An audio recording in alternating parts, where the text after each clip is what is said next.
So there was an incident in which the Ku Klux came in to shoot up the black section of town, and Williams and his cronies were there and, of course, shot out their tires. They didn't kill anybody, but those people that were used to terrorizing got the idea and ran away.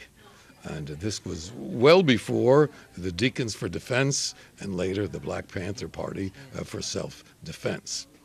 Well, sadly, of course, suddenly the FBI and all the law authorities who had for a century ignored the activities of the racists, the Ku Klux Klan, and the lynchers, suddenly discovered that this was terrible and began persecuting him. And he wrote a book called Negroes with Guns, which came to my attention, and I decided to invite him to speak at Yale. Now, we had, as I may have mentioned, a socialist club at Yale called the George Orwell Forum, and we had invited many, many speakers to Yale, labor leaders and leftists, and Eric Fromm, the psychologist, who was also a socialist, and so we had a good following.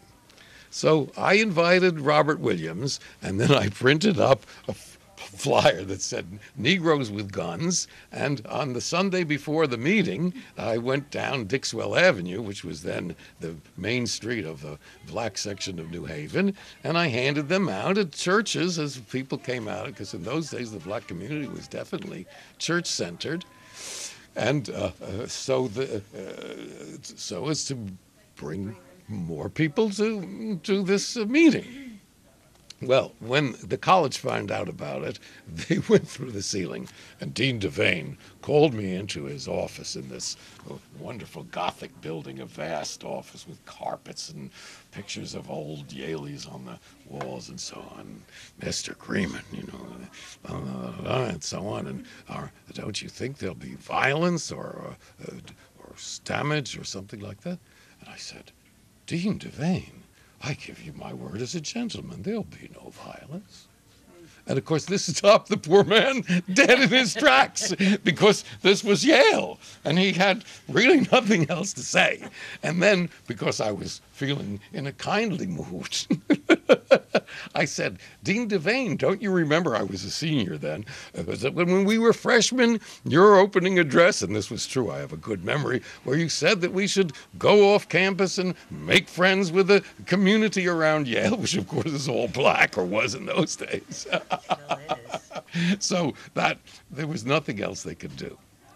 And so the night arrived, and the auditorium was filled, and more than half the people there were black.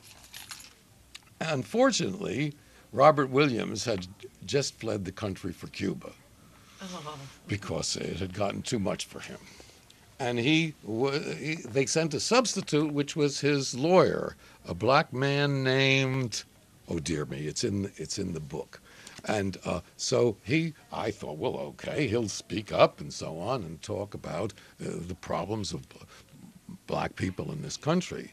But instead, it turned out that he was a Castroite and completely deviated the subject of the thing after briefly saying that Robert Williams had fled to Cuba. Instead of talking about his own career as a black lawyer or Robert Williams and what he represented, it began praising Castro in Cuba, which was, I suppose, okay, although Cuba was beginning to show signs that the revolution was not as beautiful as we had hoped at the beginning. But this was off the subject. So I was the chair, and I reined him in as quickly as possible and said, well, let's get back to the point. And I improvised a little speech talking about discrimination in New Haven and the banks downtown and the real estate problems and the terrible conditions under which blacks were, and saying that we need to do something about the problem right here and right now. And when with that, a man stood up in the audience, a black guy in his 40s, and he introduced himself as the president of the local NAACP, and who was also, it turned out, a factory worker and a Korean vet. And he said, oh, I think you're absolutely right, and we have to do something.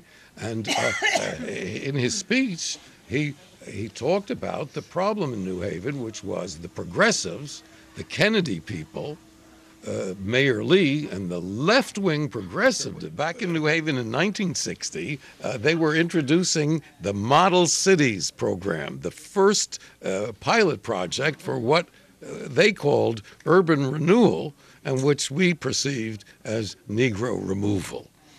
And so, and of course, there were the bourgeois elements in the black community, the politicians and some of the preachers who were going along with that in return for favors, like land in the when they cut everything up, that they would get a place for a new church and this and that and the other perk.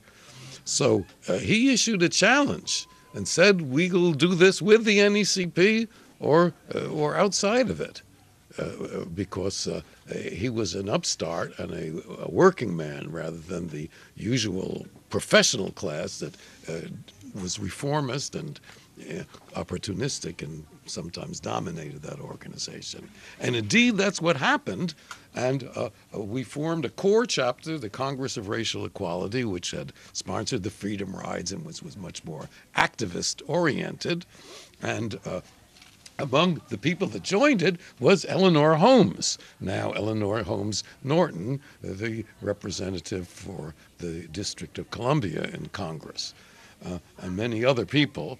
And this culminated in the famous sit-out of 1962 in New Haven, when, in opposition to the Oak Street Connector, that terrible concrete dagger in the heart of the black community that just penetrated right into the heart of New Haven and separated Yale from the rest of the people, the people, instead of sitting in, sat out in Dixwell Avenue, and everybody put their furniture in the street and sat around and blocked traffic.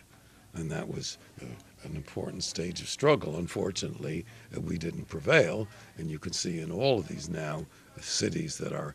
Connecticut is the second richest state in the Union, with 3 of the 10 poorest cities. Hartford, the second richest city after Beverly Hills. New Haven, with Yale University, the largest corporation in the state of Connecticut, whose endowment grew during the recent crisis, according to my alumni magazine. And of course, Bridgeport, which was once a socialist municipality. So this urban renewal was disastrous for people all over. That's our program for today. See you next week at this time. I'm Stanley Heller, and this is The Struggle.